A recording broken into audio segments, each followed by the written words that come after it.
Hello everybody, welcome to day 2 of Mr. Davis Reads, and we're continuing with The Boy Called Christmas by Matt Haig, illustrated by Chris Mould. And if you're sitting comfortably, I'll begin. Chapter 3, The Hunter. That's strange, said Joel. Maybe it's Aunt Carlotta, said Nicholas, really hoping more than anything in the world that it wasn't Aunt Carlotta. Joel walked over to the door. It wasn't a long walk. It only took him one step. He opened the door to reveal a man. A tall, strong, broad-shouldered, square-jawed man with hair like golden straw. He had bright blue eyes and smelt of hay and looked as powerful as 20 horses or half a bear. He looked strong enough to lift the cottage off the ground if that had been what he wanted. But he wasn't in the mood for lifting cottages off the ground today. They recognised the arrows the man was carrying on his back and their grey feathers. "It's you," said Joel, "the hunter." Nicholas could see his father was impressed. "It is," said the man, even his voice sounded like it had muscles. "My name is Anders. That was a pretty close thing with the bear earlier." "Yes, thank you. Come in. I'm Joel, and this is my good son Nicholas." The big man noticed the mouse sitting in the corner of the room, eating a mushroom. "I don't like you," said Mika, looking at the man's large shoes. "Your feet are frankly terrifying." "Would you like a drink?" Joel asked meekly. "I have some cloudberry wine." "Yes," said Anders, and then he saw Nicholas and smiled in a friendly way at him. "Wine would be nice. I see that you wear your red hat even indoors, Joel." "Well, it keeps me warm." "Cloudberry wine," thought Nicholas, as Joel pulled down a bottle that was hiding on the top of the kitchen cupboard. He didn't know his father had cloudberry wine. Fathers were mysteries. "I've come to ask if you could help with something," said Anders. "Oh, ask away," Joel said, pouring out 2 cups of wine. Anders took a sip, then a gulp, then he drank the entire cup. He wiped his mouth with his big right hand. "I want you to do something for the king." Joel was startled. "King Frederick?" Then he laughed. This was clearly dark hunter humour. "For a minute there I actually believed you. What on earth would the king require from a humble woodcutter like myself?" Joel waited for Anders to laugh too, but there was a long silence. "I've been watching you all day. You're good with an axe."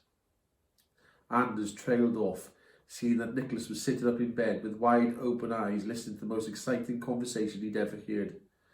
"Maybe we should talk in private." Joel nodded so hard, the hard white bobble of his hat fell forward. "Nicholas, you go in the other room." "But Papa, we don't have another room." His father sighed. "Oh, yes, you're right. Well," he said to his giant guest, "maybe we should go outside. It's quite a mild summer night. You can borrow my hat if you want." Anders laughed loud and long. "I think I'll survive without it."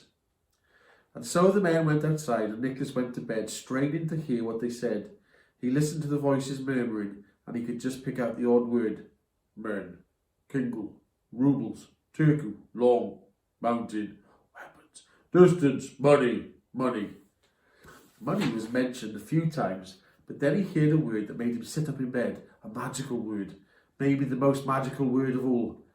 Elves.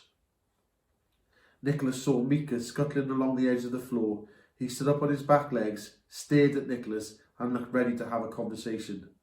Well, he looked as ready to have a conversation as any mouse does, which wasn't much. "Cheese," said the mouse in mouse language. "I've got a very bad feeling about this, Mika."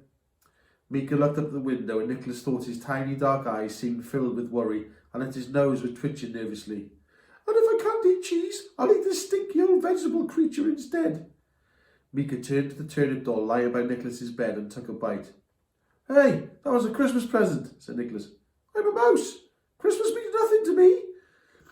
"Hey," said Nicholas again, but it was hard to be cross with the mouse, so he let Mika carry on nibbling the turnip doll's ear off.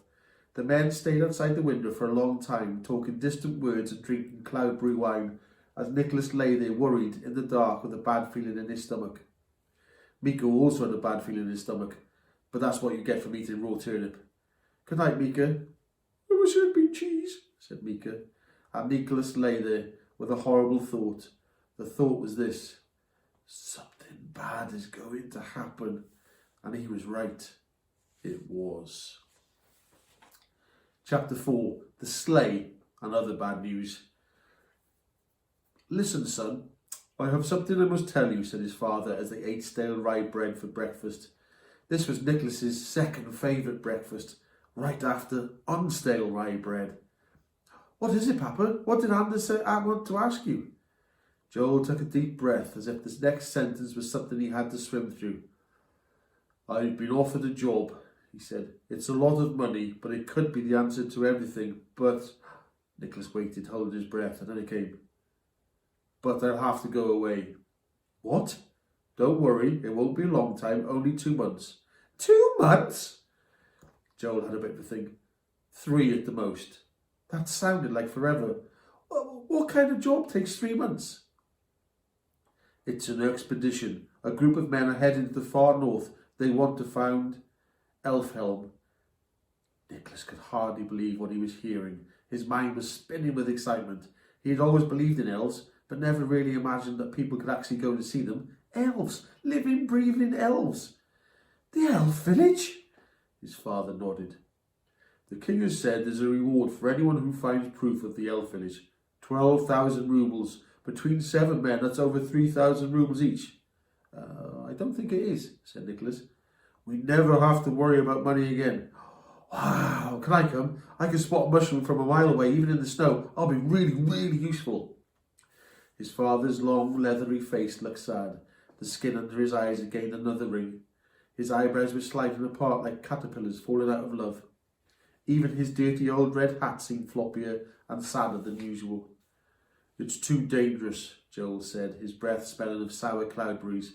And I'm not just talking about bears. There will be many nights sleeping out in the cold. Finland is a large country. 100 miles north of here, there's a village called Separvia. Beyond that, nothing but ice plains and lakes and snow-covered fields. Even the forest is frozen. And by the time you reach Lapland, food, even mushrooms, will be hard to find. And then the journey gets even more difficult, which is why no one has ever made it to the far north. Tears filled Nicholas's eyes, but he was determined not to cry. He stared at his father's hand and the missing half finger. So how do you know you'll make it? There are 6 men, good strong men, I am told. We have as good a chance as anyone. He gave his familiar crinkly-eyed smile. It will be worth it, I promise you. We'll make a lot of money on this expedition, which means we will never have to have watery mushroom soup and stale bread again. Nicholas knew his father was sad and didn't want to make him feel any worse. He knew he must be brave. I'll miss you, Papa, but I understand that you must go. You're a child of the forest, Joel said, his voice trembling. You've a tough spirit. But remember, you mustn't go near danger. You must stop your curiosity. You have too much courage. I'll be back by September when the weather gets worse and we'll eat like the king himself. He held up a piece of dry rye bread in disgust. Sausages and fresh buttered bread and mountains of bilberry pie. And cheese, wondered Mika, but no one heard. Bilberry pie. Nicholas nearly fainted at the thought. He was so hungry that the idea of the sweet purple berries encrusted in mouth-watering pastry seemed like heaven itself. He'd once tasted a bilberry and it had been lovely, but everyone knew that the way to make something even lovelier was to put it in a pie. And then he became sad again, and a thought occurred to him. Surely Joel, who was scared to let Nicholas out of his sight sometimes, wouldn't be leaving him on his own. Who'll look after me? Don't worry, said Joel. I'll write to my sister. She'll keep you safe. Sister? Oh no, this was even worse. It was bad enough spending the whole Christmas afternoon with Aunt Carlotta, let alone spending 3 whole months with her. Oh no, it's all right. I can be on my own. I'm a child of the forest. I can... Now his father interrupted him. No, it's a dangerous world and you're still a child. We saw that yesterday. Aunt Carlotta is a lonely woman. She's a lot older than me. She's really an old lady now. She's 42. Hardly anyone lives to be 42. It'll be nice for her to have somebody to look after. He looked at his son for a long while before breaking the final piece of bad news.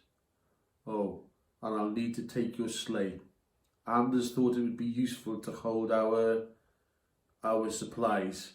And anyway, it is summer. The snow's too thin on the ground around here. Nicholas nodded. He could not think of an answer. You still have your turnip doll?